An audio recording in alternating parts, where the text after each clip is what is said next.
오늘은 열왕기하 8장의 말씀을 전하도록 하겠습니다.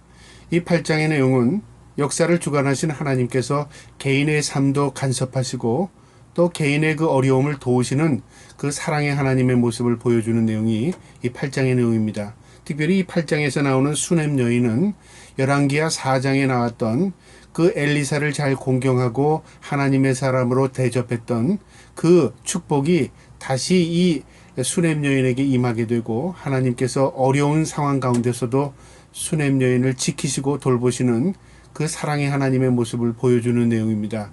오늘 이 사랑의 하나님이 저와 여러분의 삶 가운데서 지금도 살아 역사하심을 우리에게 깨닫는 귀한 시간이 되기를 축복합니다. 오늘 8장에 보면 1절에 엘리사가 이전에 아들을 다시 살려준 여인에게 이르되, 어떤 내용이냐면 4장에 보면 이 수넴 여인이 엘리사가 하나님의 사람이라는 것을 깨닫고 그를 잘 대접합니다. 공경했습니다. 그래서 자신의 집에 한 방을 내주고 그가 오고 가면서 쉴 수 있도록 또 그가 책상도 또 먹을 것도 제공해서 그 엘리사가 늘 고마운 마음을 가졌던 여인입니다. 그래서 하나님께서 그를 축복하시고 그에게 아들을 잉태케 했는데, 어느 날 그 아들이 병이 들어서 죽었습니다.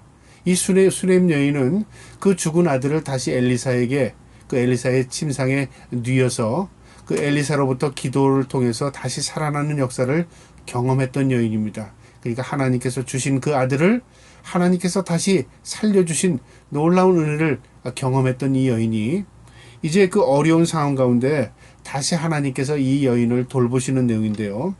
아들을 다시 살려준 여인, 바로 수넴 여인입니다. 이르되 너는 일어나서 내 가족과 함께 거주할 만한 곳으로 가서 거주하라. 어떤 내용이냐면 이제 북이스라엘이 하나님의 징계가 시작되는 겁니다. 그래서 자연 재해가 임하는데요. 바로 기근입니다. 여호와께서 기근을 부르셨으니 그대로 이 땅에 7년 동안 임하리라. 하나님께서 이스라엘을 일깨우기 하기 위해서 그들에게 자연 재해를 허락하시는데요. 그것이 바로 기근입니다.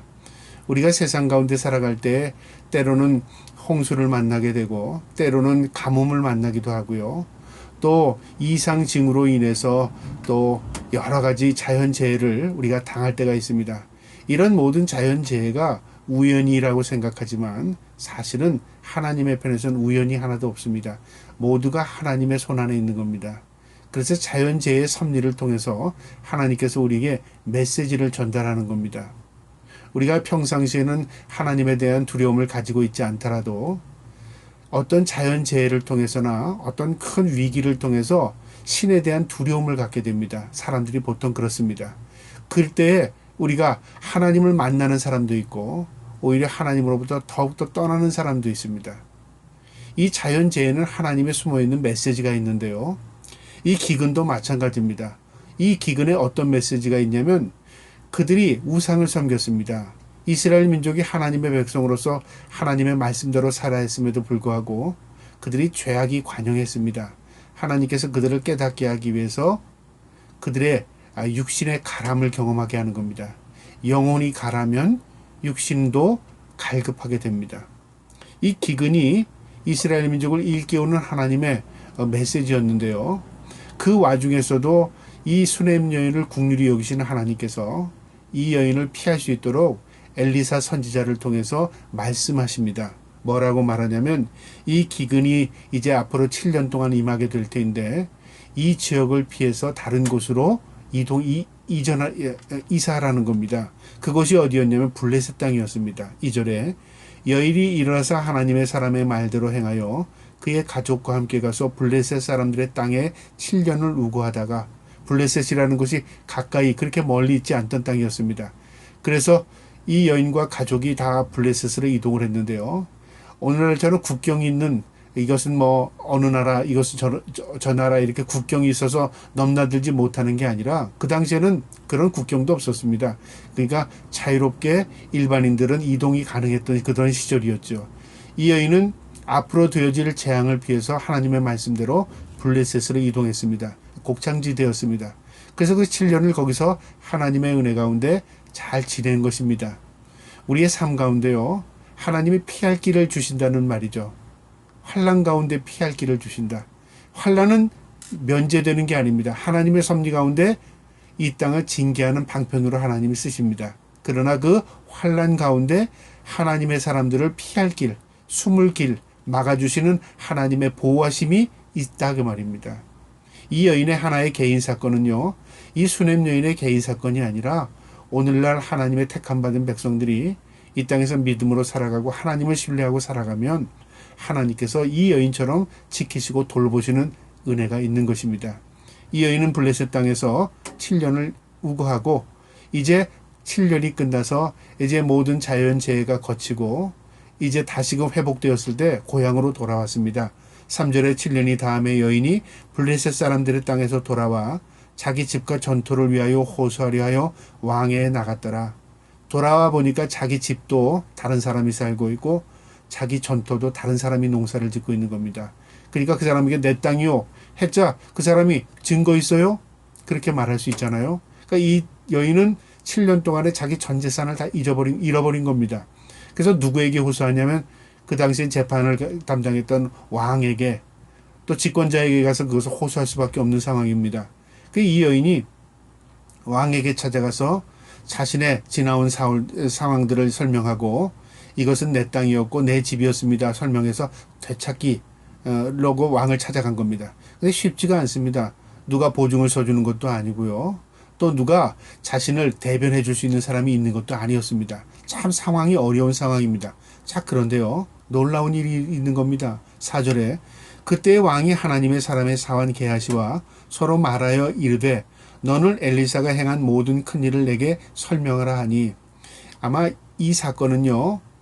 이스라엘에게 있어서의 하나님이 재앙을 내리기 전의 사건입니다. 그러니까 이 게하시가 문둥병이 들기 전의 사건입니다. 지금 연대순으로 기록한 게 아니라 그런 재앙과 그런 어려운 하나님의 심판적인 사건 가운데서도 특별히 이 수넴 여인을 지키셨던 그 사건을 한 부분을 이 8장에 기록하고 있는 겁니다. 그러니까 게하시가 문둥병이 들기 전이었죠.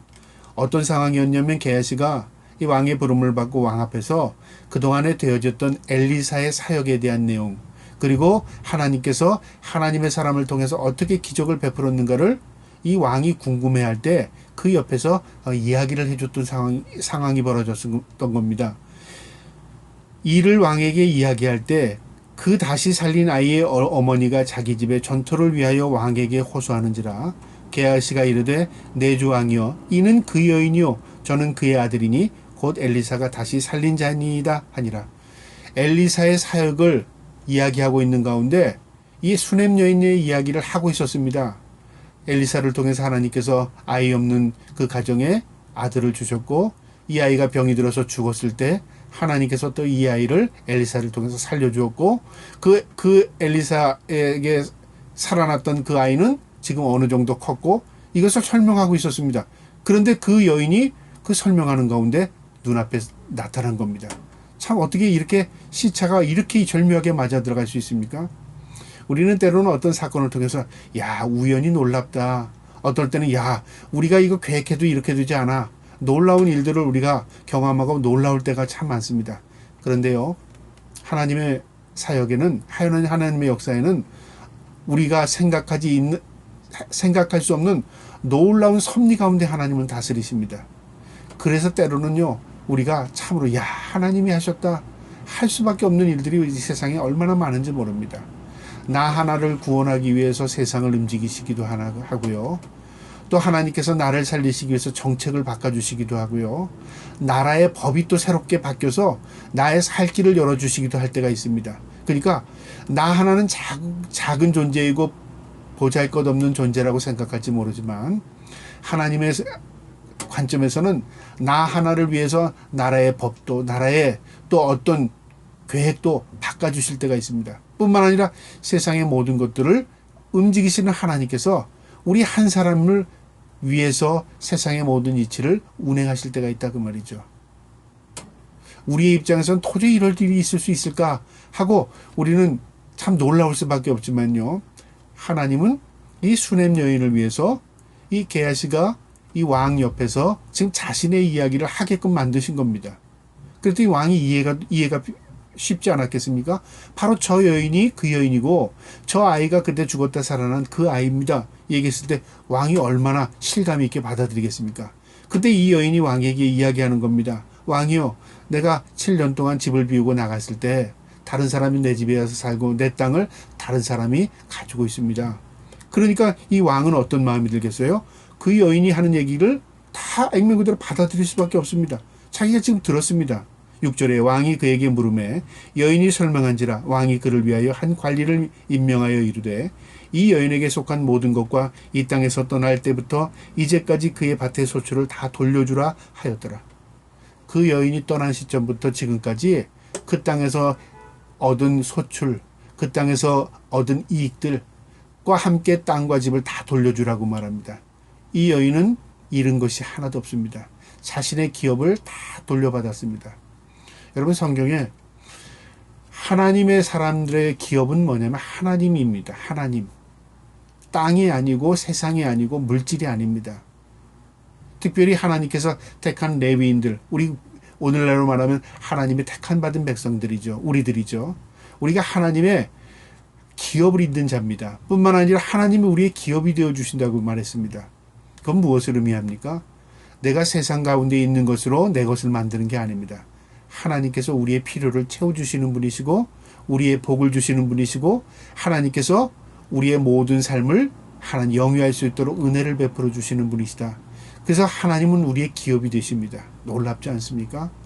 이 여인은 다 잃은 것 같았고 7년 동안 모든 것을 다 돌려받지 못할 것 같았지만요. 돌아와서 생각지도 않은 일이 벌어졌고 그것을 다 돌려받았고 그 안에 있던 모든 소출까지도 다 계산해서 손해 없이 다 받을 수 있도록 하나님께서 허락하신 것입니다. 그 당시에 왕을 통해서요. 여러분, 오늘날 우리가 하나님 앞에 믿음으로 살면 세상이 어떠하든 하나님의 놀라운 기적은 오늘도 하나님의 택한 받은 백성들을 통해서 나타나시고 역사하십니다. 이것을 믿는 것이 믿음입니다.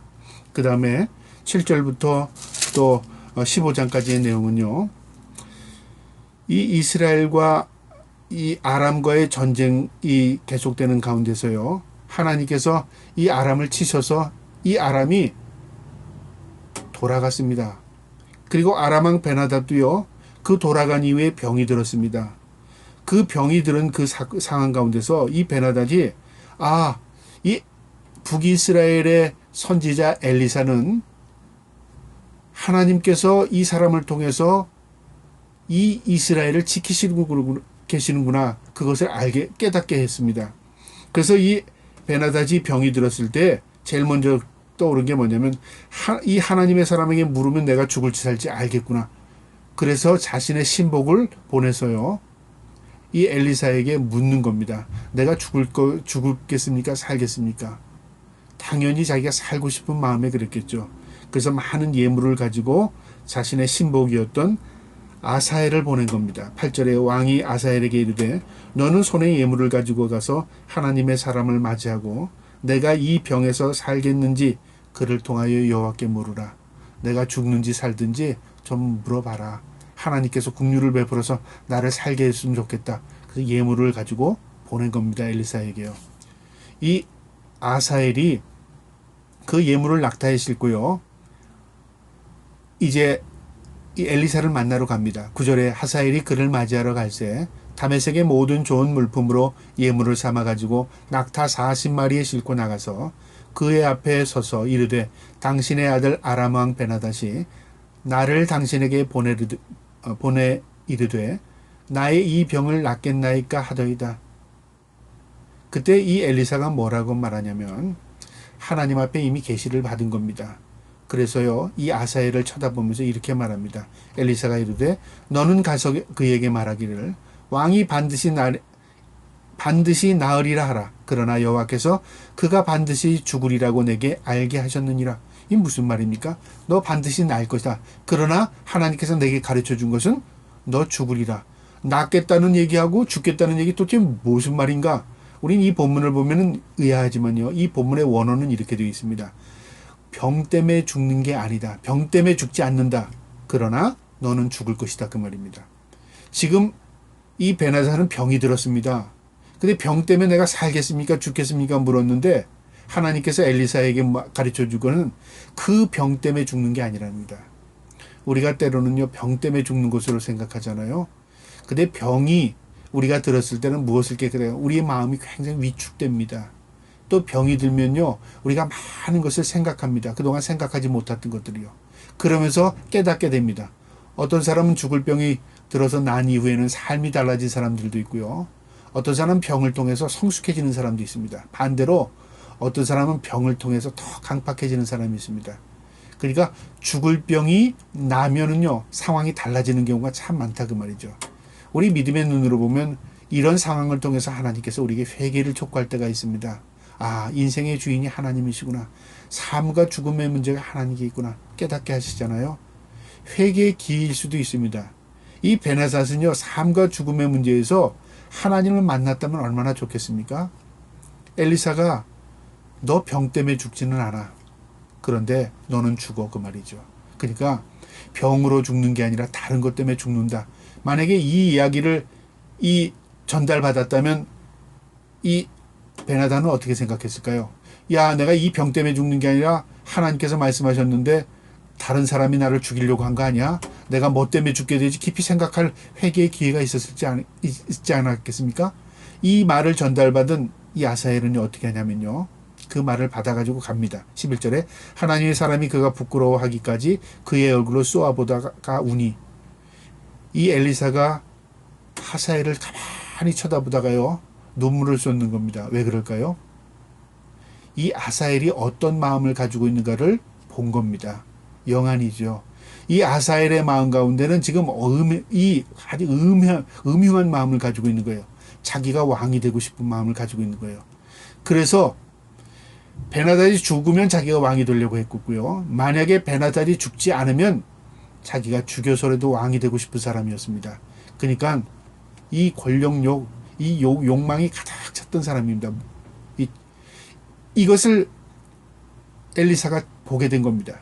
그런데 이 엘리사가 무엇까지 보게 되냐면, 이 아사엘이 왕이 되면 이제 이 아람이 이스라엘을 쳐들어와서 이스라엘을 괴롭히게 될 것까지 보게 된 겁니다. 그러니까 하나님께서는 이 아람 군대를 통해서, 아람이라는 나라를 통해서요, 하나님의 백성 이스라엘을 일깨우고자 하는, 하나님께서 한번 채찍, 몽둥이로 사용하시는 겁니다. 그러니까 아람이 올바라서 이스라엘을 치는 게 아니라요, 힘이 좋아서 이스라엘을 치는 게 아니라 하나님께서 이 부정한 사람이지만 하나님께서 이를 몽둥이로 사용하시는 겁니다. 채찍으로 사용하시는 겁니다. 그 내용이 어디에 있냐면 열왕기상 19장 15절에요. 엘리사 선지자의 선생이었던 엘리야 선지자가 이제 말년에 하나님의 명령을 받고 이제 환상을 보게 이제 그 예언을 하게 되는데요. 19장 15절에 여호와께서 그에게 이르시되, 이 엘리야에게 말씀하신 겁니다. 너는 내 길을 돌이켜 광야를 통하여 다메섹에 가서 이르거든 하사엘에게 기름을 부어 아람의 왕이 되게 하고. 아람의 왕을 누구를 삼으냐면 하사엘을 삼으라. 기름을 부으랍니다. 기름 부으면 왕이 되나요? 아닙니다. 이것은 상징적인 의미입니다. 하나님께서 너를 왕으로 삼을 거라는 거죠. 미리 하나님께서 그에게 보여주신 겁니다. 그러면 어떻게 해야 되죠? 그는 왕이 되었을 때, 아, 하나님께서 나를 왕으로 세우셨구나. 그러면 하나님의 음성을 듣고 하나님의 뜻대로 살려고 생각했어야 될 거예요. 그런데 아사엘은 하나님에 대한 의식이 없었던 사람이었어요. 뭐만 있었습니까? 욕망만 있었어요. 자기가 왕이 되고 싶은 거였어요. 그래서 엘리사의 이 말을, 하나님의 말씀을 받아가지고 가서요, 이 왕에게 전하는데 뭐라고 전하냐면 당신 죽지 않습니다. 그렇게 전합니다. 먼저 12절에요. 하사엘이 이르되 내 주여 어찌하여 우시나이까. 자신의 얼굴을 쳐다보고 엘리사가 우니까, 왜 웁니까? 그때 네가 바로 왕이 될 거다. 왜 왕이 될 수 있는 방법은 뭐겠습니까? 역모죠. 역모를 일으키는 겁니다. 그래서 자기가 그의 왕 베나사를 죽이면 자기가 왕이 되는 겁니다. 자기 입으로 그것을 말할 수가 없어요. 근데 그것을 말 없이 엘리사가 자신을 쏘아보고 있는 겁니다. 그리고 병으로 죽지 않고 다른 것으로 죽게 될 것이라고 암시해 줬어요. 그때 무엇까지 봤냐면은 12절 중반절에 내가 이스라엘 자손에게 행한 모든 악을 내가 알미라. 내가 그들의 성을 불을 지르며 장정을 칼로 죽이며 어린아이를 맺히며 아이벤 부녀를 가르리라 하니 네가 쳐들어와서 이스라엘 백성들을 무참히 살해할 것이다. 열왕기하 10장 32절 32절에 그 내용이 나옵니다. 13장 3절에도 그 얘기 나옵니다. 아사엘이 이스라엘을 쳐들어와서 모든 사람들을 다 살해합니다. 그때 그 이야기를 듣는 하사엘이 어떻게 머리가 솟구쳤지 않겠습니까? 그러면서 자기가 이렇게 말합니다. 13절에 하사엘이 이르되 당신의 개 같은 종이 무엇이기에 이런 일을 행하려 오리까? 자신을 아주 낮추니 내가 무슨 권력이 있어서 나 같은 비천한 자가 자신을 개로 표현합니다. 개 같은 종이 쉽게 말하면 아무 능력이 없는 종이 어떻게 그런 일들을 행하겠습니까? 무슨 말씀을 그렇게 하세요? 그런 거죠. 그런데 입술에 나오는 얘기는 완전히 위장했지만 내심은 가지고 있었습니다. 여호와께서 내가 아람 왕이 될 것을 내가 알게 하셨느니라. 하나님이 나에게 내가 왕이 될 것을 알게 하셨다 그 말이죠. 그리고 그가 돌아갑니다.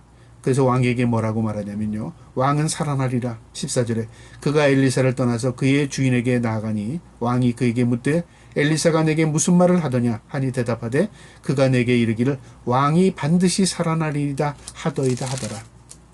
자, 그리고 그날 어떻게 됐냐면 그 이튿날 15절에 그 이튿날에 하사엘이 이불을 물에 적시어 왕의 얼굴에 덮음에 왕이 죽은지라 그가 대신하여 왕이 되니라. 정확하게 하나님의 말씀대로 이루어졌죠. 자신이 왕에게는 살아난답니다 해놓고 이틀 후에 어떻게 했냐면 자신이 죽입니다. 어떤 방법으로 죽이냐면 질식사시키는 거죠. 병상에 있는 왕을 이불을 덮어서 질식시키고 위장하는 겁니다. 마치 병 때문에 죽은 것처럼. 그리고 자신이 왕이 되는 겁니다. 역사의 주관자 되신 하나님, 역사의 주인 되신 하나님께서는요. 역사를 이끌어 가시는 분이십니다. 우리가 세상의 모든 일들이 사람의 힘이나 능력이나 자연이 이루어지는 것 같잖아요. 때로는 어떻게든지 권력을 가진 자들이 어떤 행위를 통해서 권력을 취득하는 것 같지 않습니까? 그런데 성경을 보면 모든 권력은 하나님의 손에 있습니다. 부정한 자의 권력도 마찬가지입니다. 그래서 악한 자는 악하게 하나님께서 적당하게 사용하십니다. 이스라엘 민족을 구원하시기 위해서요. 하나님께서 애굽의 바로를 사용하십니다. 그럼 바로가 하나님의 종입니까? 그렇지 않습니다. 도구입니다. 우리가 이 땅에서 세상의 모든 인류의 모든 인간이나 사물 또 모든 물질을 하나님이 만드셨습니다. 하나님이 쓸 수 있는 당위성을 가지고 있습니다. 악한 것도 악한 날에 적당히 하나님이 쓸 수 있습니다. 우리가 때로는 하나님이 쓰신다 하는 것에 초점을 맞춰서 마치 내가 악하게 쓰임받는데도 그게 마치 하나님이 나를 쓴 것으로 착각하는 경우가 있어요. 여러분, 하나님이 썼다는 게 선하게 쓰는 도구가 될 때 영광이 되는 것입니다. 목사도 마찬가지입니다. 악하게 쓰는 목사도 있고요. 선하게 쓰는 목사도 있습니다. 악하게 쓰는 직분자도 있고요. 선하게 쓰는 직분자도 있습니다. 악하게 사용되는 교회도 있고요. 선하게 복음을 위해 사용되는 교회도 있습니다. 그것은 누구만이 하시죠? 하나님만이 하십니다. 또 그것은 어떻게 알 수 있습니까? 영안을 통해서, 영적인 안목을 통해서 깨닫게 됩니다. 영은 참 신비로운 것입니다. 우리의 생각과는 전혀 다를 때가 있어요. 우리는 눈에 보이는 것을 통해서 야, 크니까 저것은 위대하다. 저것은 많으니까 저것은 좋은 것이다. 저것은 아름다우니까 저것은 아주 귀한 것이라고 생각하잖아요. 그렇지 않습니다. 우리가 천하게 보이는 것에 하나님께 기뻐하는 것이 있고요. 낮은 곳에 자리인 곳에 하나님께서 기뻐하는 자리가 있을 수 있고요. 그 다음에 또 섬기는 자리에 하나님 놀라운 은혜의 자리가 있을 수 있습니다. 이것을 우리의 눈으로 판단되는 게 아니라 하나님의 관점, 말씀을 통해서 깨닫게 되는 것입니다. 오늘 이 아사엘은 비록 하나님께서 그에게 깨달음을 주셨고 또 그가 왕이 되었을 때 무엇을 해야 하며 어떻게 해야 할 것을 그는 하나님께 물었다면 그는 악한 사람으로서 도구로 사용되지 않았을 것입니다. 그런데 그거를 묵인해버렸습니다. 자신의 권력욕으로 그의 왕을 죽이고 이스라엘을 침공했고 그리고 이스라엘 백성들을 다 도륙하는 일에 그가 사용됩니다. 결국은 악의 도구로 사용되는 것이죠. 이스라엘은 아람을 통해서 짓밟혀서 하나님의 징계를 받게 되고 이 하사엘은 하나님의 악한 도구로 쓰임받게 됩니다. 심판은 어떻게 이루어지죠? 하나님께서 이 아람을 심판하십니다. 결국 심판이라는 건 하나님의 주권 아래 있는 것입니다. 그래서 우리가 이 땅에 살아나갈 때 눈으로 보여주는 것을 통해서 이건 이렇고 저건 저렇다 그렇게 단순하게 설명할 수 있는 것이 아닙니다. 이것의 결과는 하나님의 손에 있기 때문에 그렇습니다. 우리가 인생을 살아갈 때 개인적인 삶이나 국가적인 모든 것이나요, 하나님 앞에 선하게 사용받는 게 우리에게 복이 됩니다. 저와 여러분이 하나님의 선한 도구가 되어서 하나님의 기쁨의 삶을 살아갈 수 있기를 주님의 이름으로 축복합니다. 아멘.